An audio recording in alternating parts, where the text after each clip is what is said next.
ole tun tum chu Microsoft Excel ganan hole don ne tuna kan ti tura hian cash memo siam dan kan in lenga ta hian nge discount pek dan de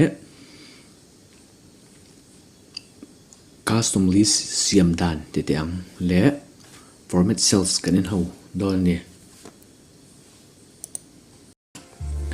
ama seberin Excel kan open lenga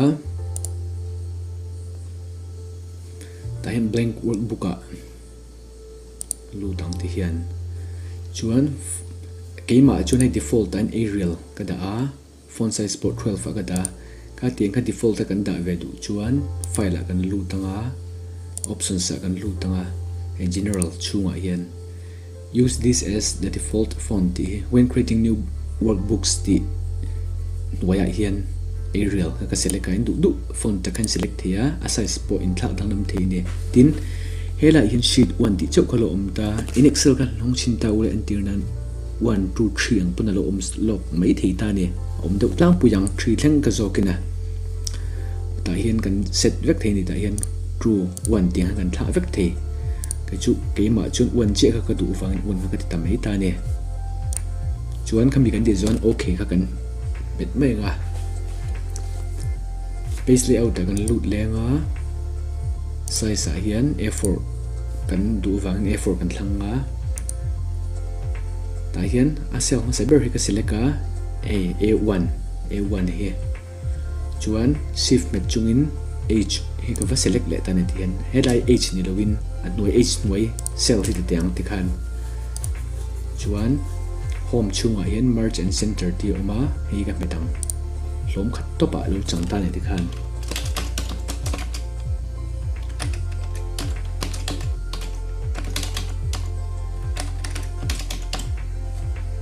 ta hian enter ka me ro chuan cell true a hian chuk dei dona chu wangin alter met chungin enter ka metang tikhan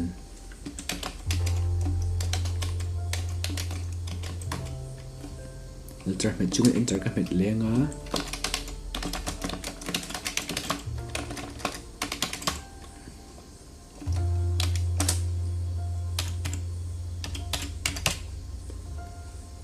chuan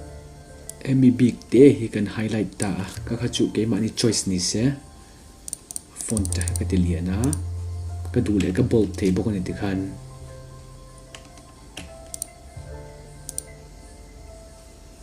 enter ka meta ka pot zawang ti hian ma se he noi lama hin lo chuk ta vek ta ka select anga chung ka ti thei amaro chu atnu zera ka thil type tur kha middle alignment waya khan se ka du wangin era hi ka select to pang ti hian tin hi ka select anga ti khan lo dik ta ne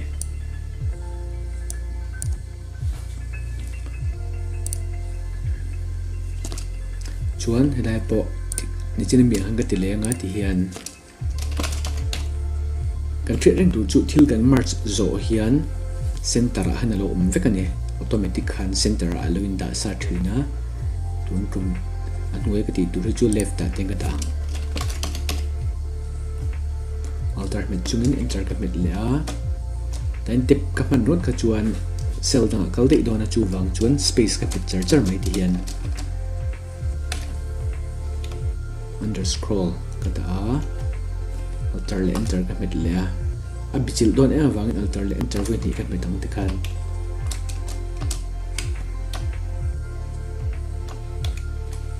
enter ka met ta ni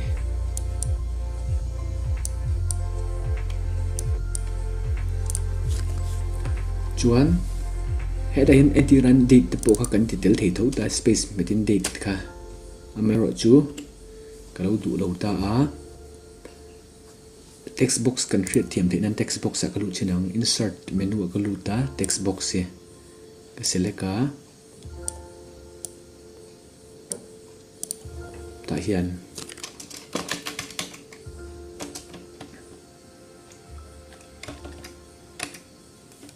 chuan ka select all a font te hi ka thak le ta ni ti khan amai ro chu hei han in ta ula lo en lo ta ni box te lo nei da ta ka select ka shape format ka lu ta shape fill a hian no fill shape outline a no outline ti khana lo dik ta ni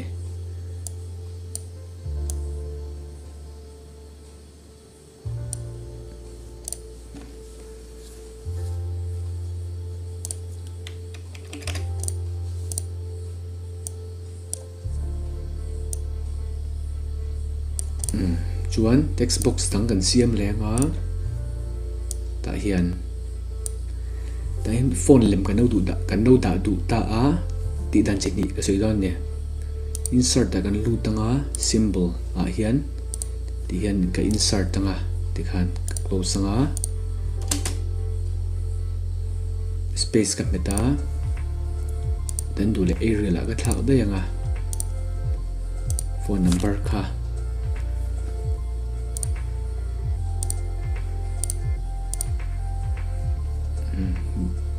ดูแลกันชุดตัวหนวกันชุดหนวกันติดไม่ตัวนี้ค่ะจู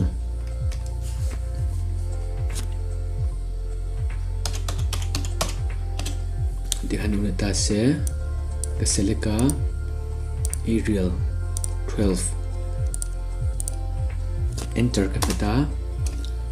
ให้แต่เห็น search เห็น character map ดีค่ะ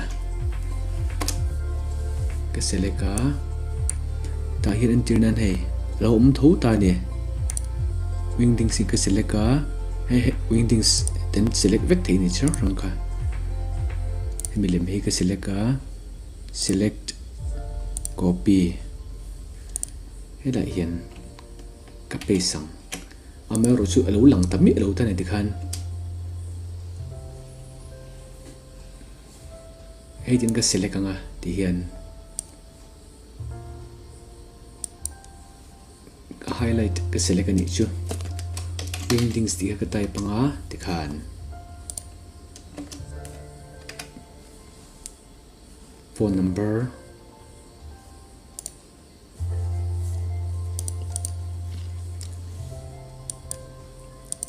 adang kan thlang chinam wingdings hei hi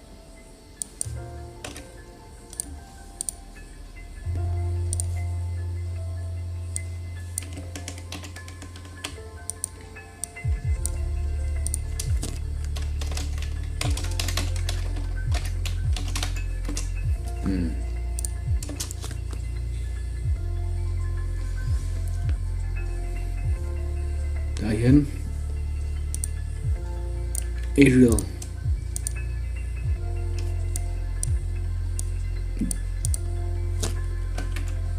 kan dula dengan tinga Arial kan select ka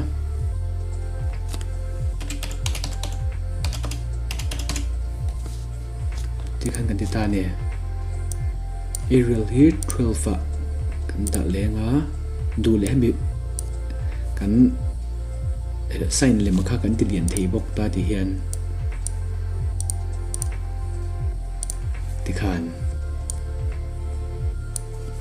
shape format kan lut lenga shape fill no fill kan select anga outline po no outline kan select leng ti khan en lo nuam ta em ta ni chin ai kha chuan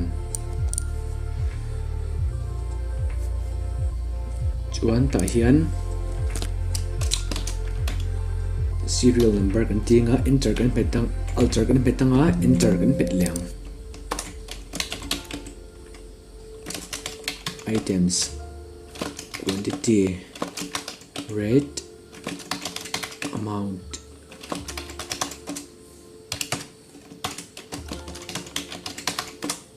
chuan kan hret tur pakhat chu enter nei hi rep text anga aom ta ni alter le enter kan me ho ka chu om zel tai hi po hei chu om ve don ta mi do ta ni hei hi alter le enter met kher ro khan rep text tengan tiang ti khan chuan heu hi alai da vekang hemi ro ti ka select thia ma set kan thil type le zel tur type mai po kan lo nei thei ta khatia khan hela hian ti hian a column ta pick up select page ta a center of tenga data ni du le heu hi ka bol tang ti hian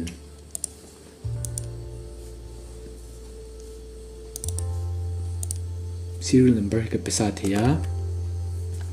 dule peri lawang kan chuta nang te khan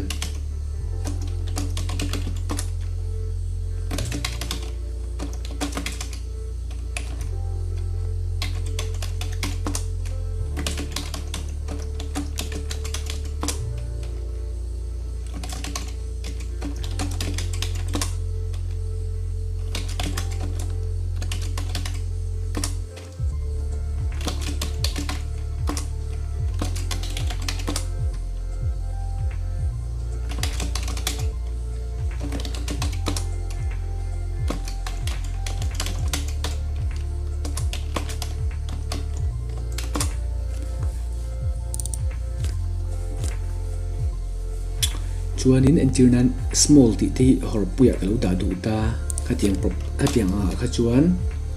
proper he ting ka select ang chua ti khan ka copy a paste a hian 1 2 3 ang chi value ang he ka enter ta pang ti khan enter value ang ka enter lowa ka enter top chuan he delete taila kholo vek don ta ne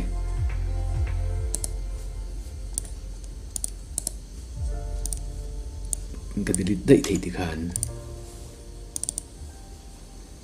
chuan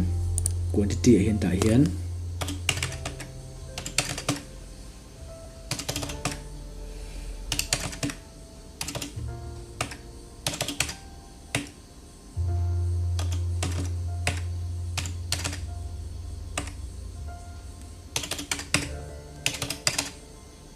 tại hian unit này này ta này entirnan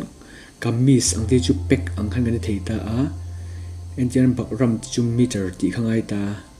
zipper te po inch ti khangai ta ne inches ang te ani awang khan chu wang chun heta hian atnu a hian kan ve thei tho bol khan ma se calculation han boi thin ta ne entirn pek vek ka chu ni ta se thei tur ne chirang chang mix ni awang khan boi thla de leka chu wang chuan tin kan tiang ta hian arrow hi ka select thla a tin ka right click top thei bok ta hian an select ngal insert chuan hi ka marks da yang ti hian lom khata ka chang tir ti ani chu tin ka drag thei pek chin long song ka ani lo pon chung brand select lai hian shift ka meta jeans zone he la hian ka tile ta control d duplicate na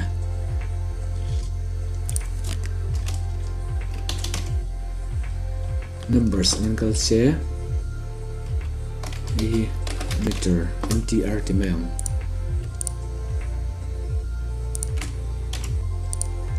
embroidery hi dule he ho jong song he cái italic vek ang home chung han on vek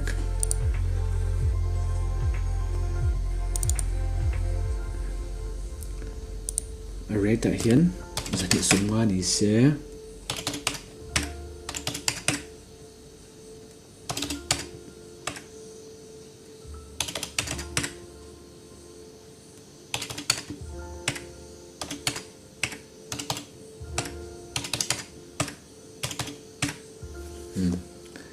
chuan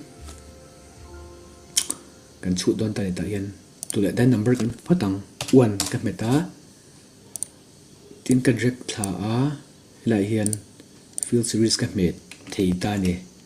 tin tipang ka thei 1 ka chua 2 ka ti le a ti hian alignment hi center ka da le a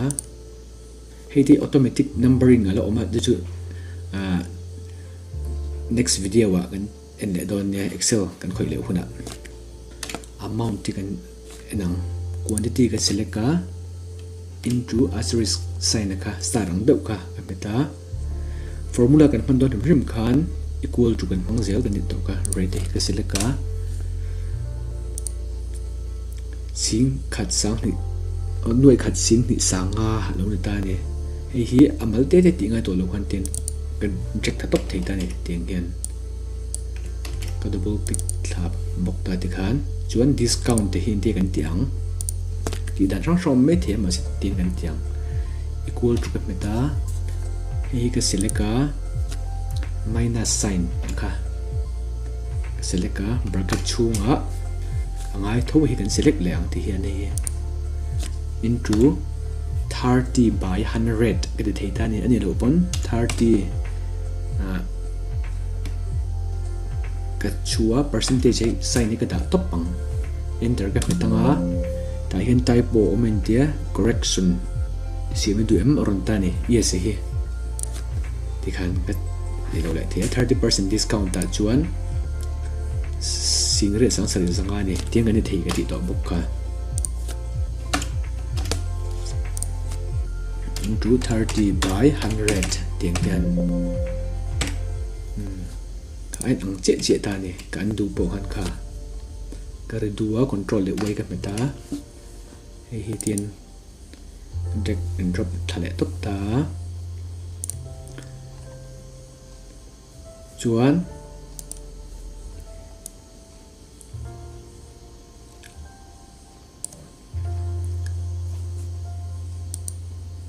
home chua hian all border second select ta ni ma second rate rang tur ta hian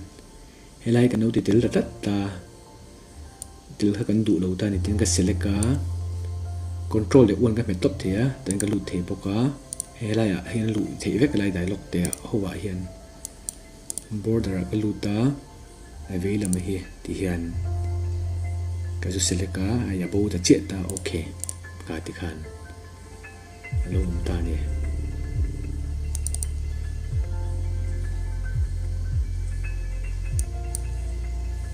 hay là bộ cặp bật zim đã bằng cái đủ chuan đủ lẽ lại hình ảnh chia sẻ column uita cả phần những cái select copa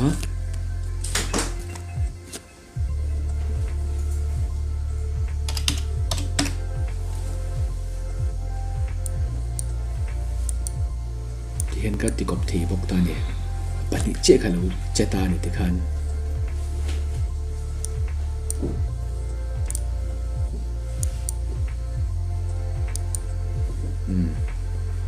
thì khan cái thì giao thì ta until nan hay cái bộ thì cái thì giao ta thì phô ta cả margin hay làm hết chú cần ta lết khang ai don ta này thì cái select copa kan ga the mi ta ni chuan internal lai po hi merge and center hi kan merge le ta tinga select ka di thale ta ni ti khan alo dik ta vek ta ni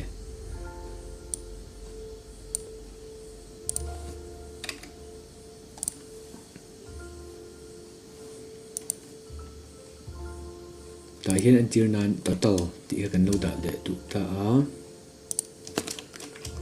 mình đủ này top thì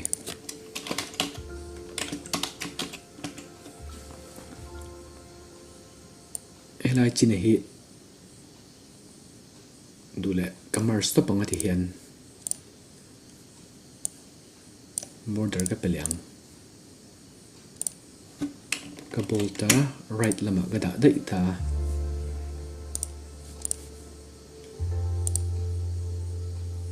hian alter le equal to ka met top the chuan adang khari ti ti khar ngai lowa ti hian ka ti phei ta mai ta ni ka drag phei ti tang chuan hemi zim tu ko hi a hai da hi internal ka ti zau thei ta ni ti khan en wam ta em ta ti khan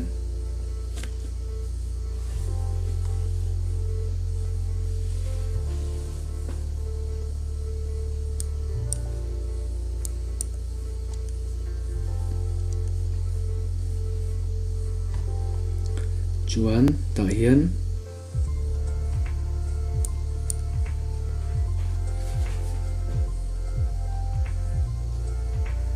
text box kan mang thia tin text box lo po han kan ti thei tho ni ma se du la text box in kan ti liang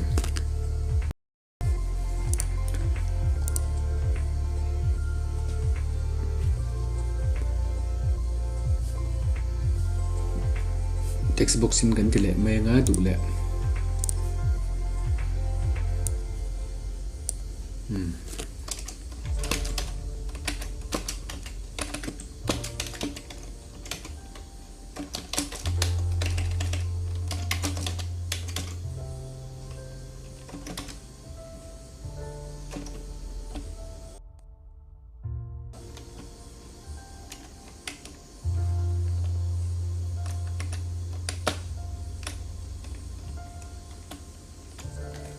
enter ka beta void di emo ka kan tita tikhan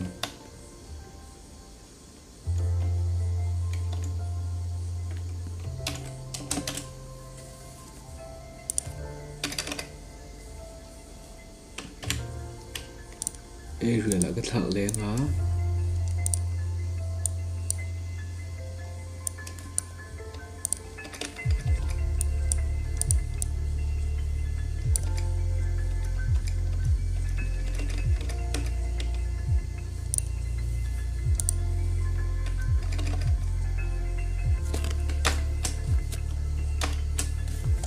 tikhan ka tita ni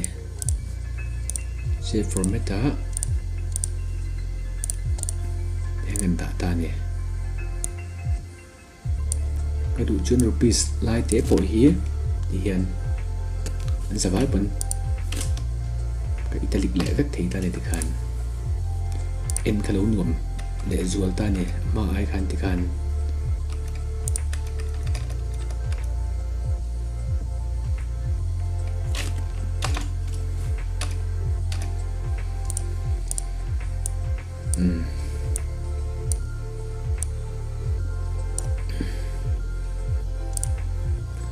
chuan text box thawin kan ti le thia text box loin kan ti ve le tong tun chu hian ta hian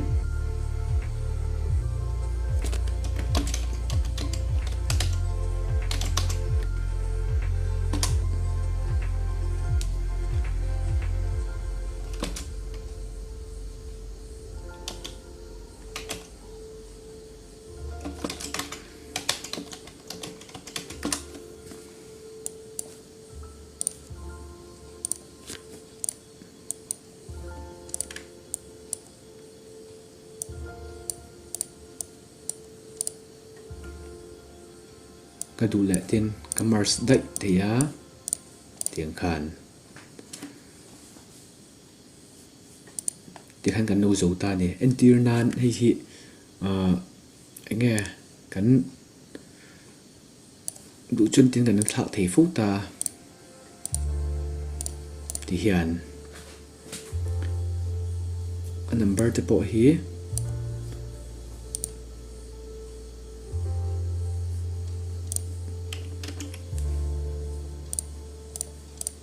hiện cái ta nè em xin nặng thì hiện là đủ chỗ don ta nè page setup anh cần lưu tăng á margin sa horizontally hi thì là lại tắc hẳn lụm don ta nè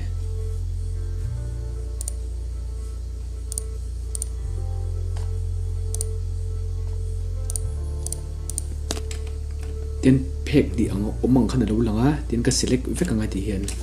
hay làm giống giống ấy thì hiện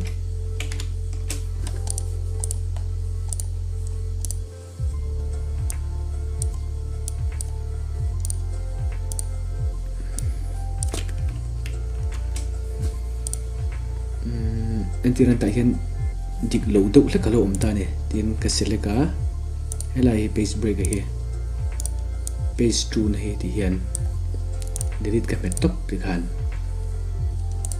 page break mình trong cái này thế là người ta này uổng nằm chết lông tội ta này đúng là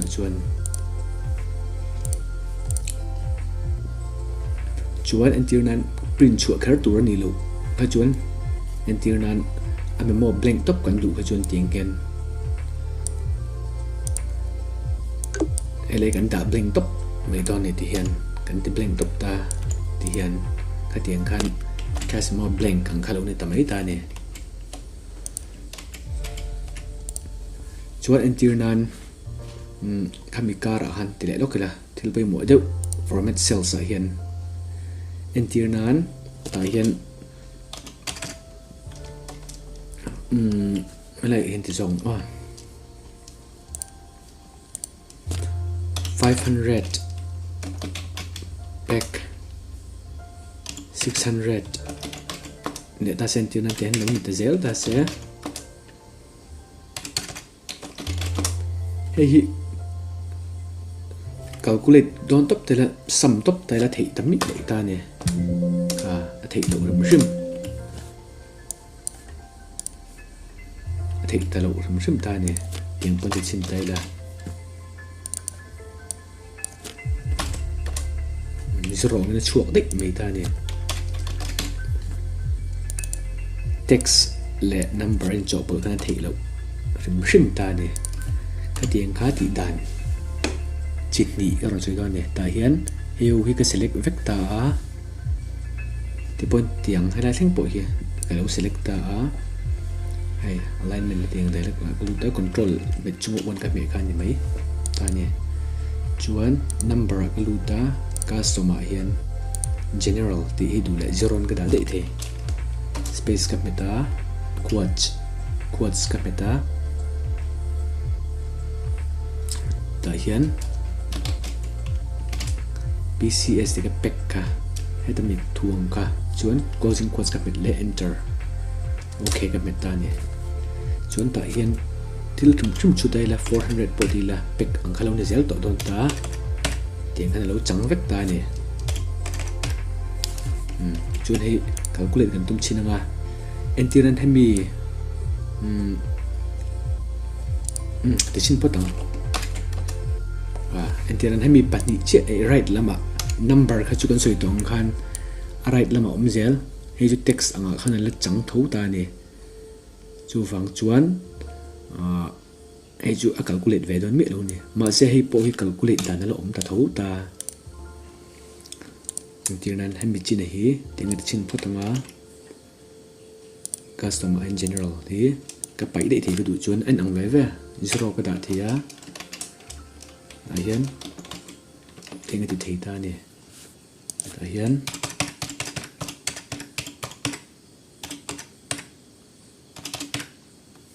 thì khăn là lâu lòng ta hay các calculate viết thầy thì khăn là lâu chuộc thầy ta nè chuan đi lại trên nắng thì hiền lúc nào trên general thì lại tổ đây là anh ang ve ve cái gì tổ kha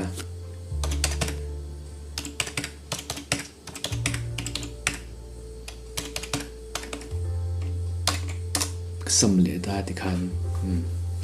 chuan này tỷ đàn của ta equal to sum meta substitute thì gặp tỷ lệ chuan hay we cái select comma quotes PCS hi thì hiện cái tỷ lệ ta nè closing quotes comma quotes start ra của sự việc thì các bạn top bằng những mà thì ngay lỗ vàng in closing bracket các bạn tăng ta hiện gần rằng chụp plus lệ zero tỷ từ ngay ngay tour enter các bạn tăng accept cả tiếng Hàn lỗ chuột các đã tỷ về thì ta là tiếng Hàn ta hiện customer hiện general là hiện text thì cái lỗ bảy đấy ta thì khán là ông ta nè entiran ta hian a menu la ka da du chun pek saka and open quotes ka manga ti khana thei bok ta ni ma se kan thre reng tur chu hi ta hian anga hey chu dai la calculate tum dai la a thei to don lo rim rim hi ka thei don to tam ye lo ta ni right la mom to lo entiran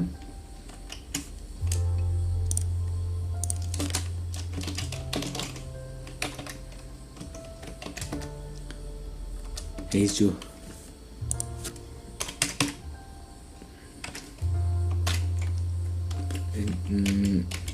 ni china original omang khan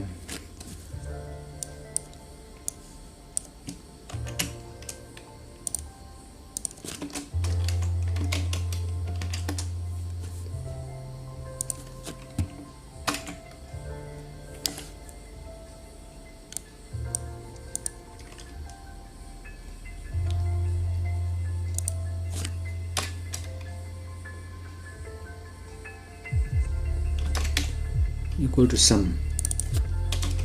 substitute select veka comma PCS in lo end up do nei ju tian code sai ni ka bang le a closing bracket plus 0 enter ka top tikha na dik ngal ta vek ta ne ka ti dan trick hote format cells chulo ni tamai ta se chuan an tir nan thil shim hi kan lo chuta an tir nan percentage kan lo don tan 85 students an tir nan zariat an lo om ta a heta hian appa zaka zaruk som pi panga anu ta pass percentage kan lo don tan an tir nan students zariat an oma zaruk som ni panga an passa a fail kha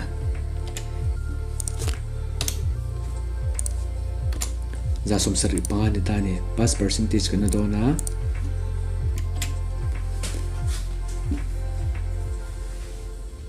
a pass e kan select ta a chuan by total students kha ka select ka into 100 78.125% kan lo pass ta ni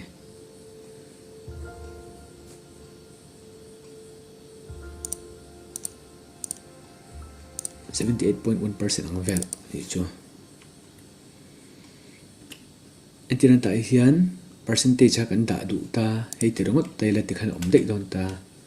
control le 1 ka pet lenga customer ka lu ta he ta hian slash a reverse song slash ka select ka percentage ka enter le a ti khan ni mai ne chuan ka format cells chu kan en to ta a customization ka custom list ka entir nan ta hian January glo chu ta ni JN ke terma ta February March tian December thleng kal ma ta fek ta ne ta po hian ka custom list chu lo ne ta ni ha kan edit thei ta entir nan entiran ta hian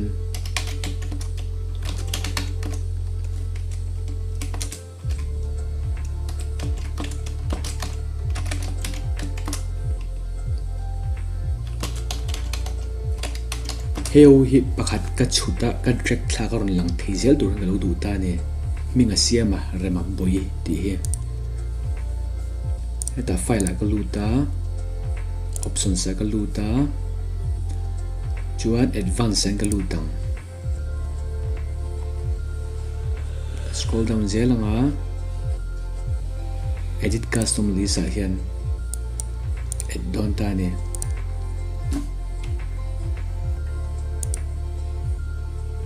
ka import the ti hian then ka chu the enter nan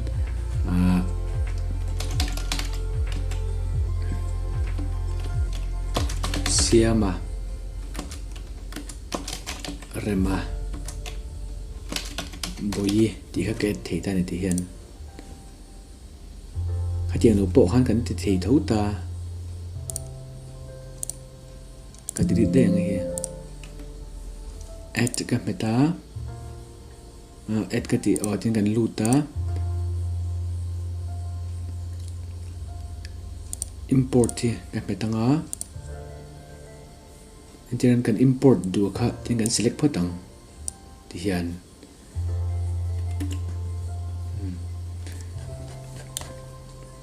kati thala sinang tain edit custom list ka lu ta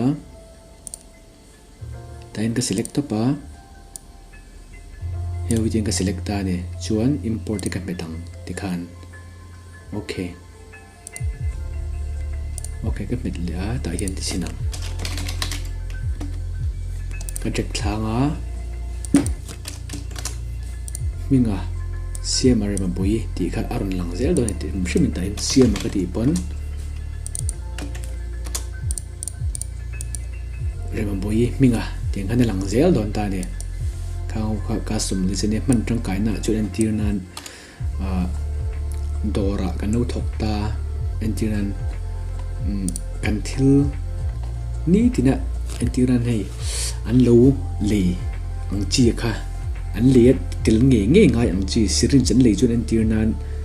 i ang lo kha lo til thin ta ni en tir la pu ta lo til nge ta ka tiang a te khan le adang tang a pon yang chu chuan kan edit le vek the kha po kha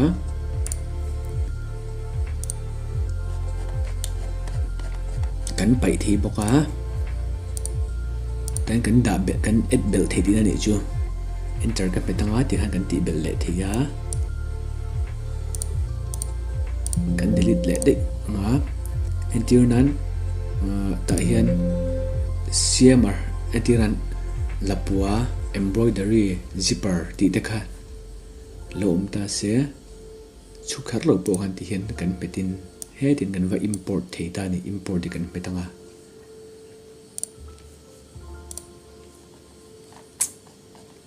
hi practical in kan tilenga chuan request du te chuan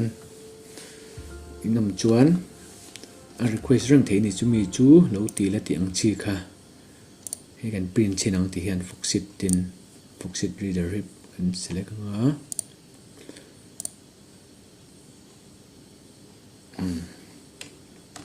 lo chu hun chun tiang hian lo chuak ta ni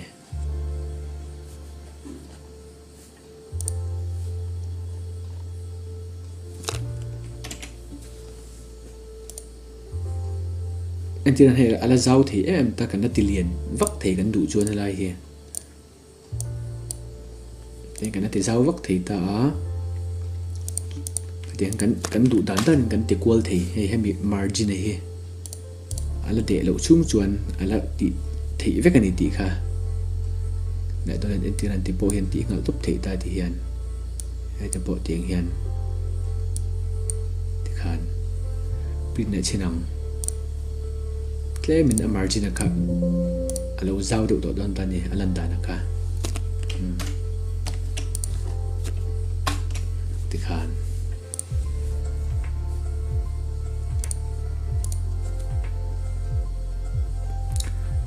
ka soi tong khan antiran pacemaker